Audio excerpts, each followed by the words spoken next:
Mini vlog. So for today's video, simulan natin to sa first day of school ni Zion for this school year 2025. So this is Monday, June 23. And ayan, syempre, mag-prepare muna tayo ng breakfast ni Z. Ito yung broccoli na favorite niya, white egg, and of course, yung rice niya. So habang siya'y kumakain, siya din ay nagko-color. So kailangan may activity talaga kasi nga makulit si Z, malikot na bata kapag wala activity. So para magpirme, ayan, nagko-color pa siya. And syempre yung mommy, kailangan meron ding pangpagana sa umaga. So we have this coffee, my favorite, that's Nescafe Gold, yung outside. At syempre, kailangan magpait ng water. So, ito na si Z. After kumain, prepare na kami to ligo.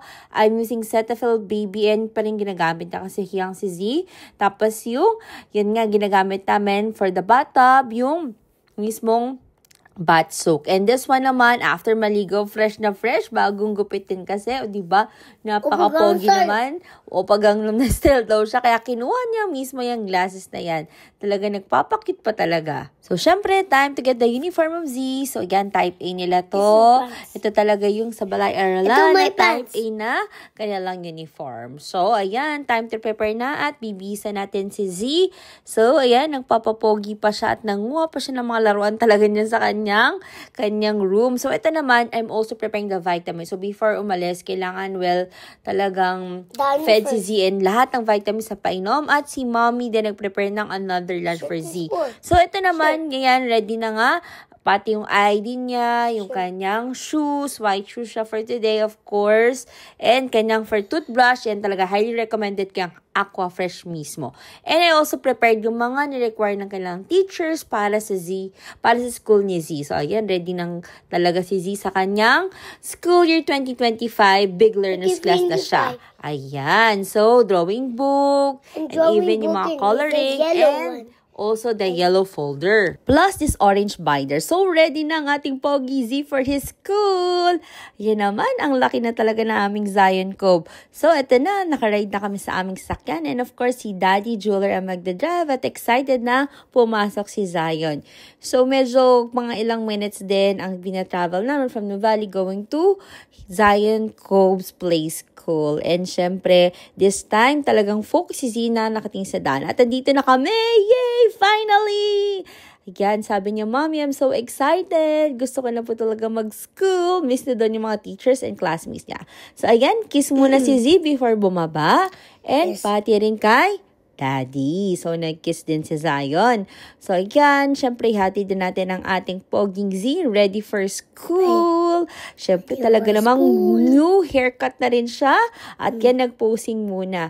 So, inasista na siya ng mga teachers niya. So, sobrang thank you, teachers ng Balay-Aralan. At si Teacher Trish, tuwang-tuwa nga naman. Nagkita sila. And of course, Teacher Wendy for the health check as well.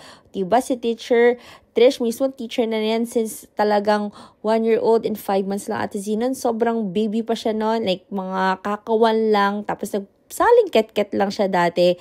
Pero ngayon, 3 years old na siya. So, ang bilis ng panahon eh. Ngayon, nagbababay na lang, no? But before, may separation anxiety pa yan. So, eto na, ang mommy and daddy ni Z, nag-quick coffee date habang iniintay si Zion.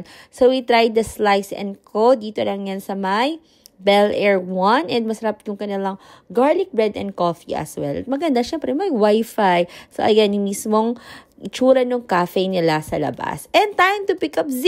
Ayan, excited siya pakita kanyang artwork. At ang kanyang artwork ay, ayan, yung kanyang kamay. So, pinakita din niya yung face. O, di ba long hair pa siya sa kanilang photoshoot before? At sabi niya, Mommy, look at my artwork. Yan, proud pa siya with Teacher Trish assistant. So, pinapakita pa nga nila at ina-explain pa na kay Teacher Trish yung ginawa niya. So, yung maganda kay si talagang sobrang happy after school and may warm hug and kiss pa yan for mommy. Talaga nagtithank you pa siya sa akin. Ganyan kabait si Zion ka-sweet talaga after school and then yung excitement niya to make kwento sa mga ginawa niya. At pinapakita niya pati yung mismong artwork at mga ginawa pa nila. Ayan, no, di ba nagiging later vlogger pa siya? Sabi niya, bye guys! Thank you for watching! Talan! So, mga ilang minutes lang pagdating sa kotse, tulog na si Zion. So, yun lang guys. So, I would like to share sa inyo na ang laki ng tulong ng Play School with Z. So, if you'd like to consider one, you might check out Balay Aralan kasi kami talaga na-try namin yon. So, yun lang. See you next vlog. Bye!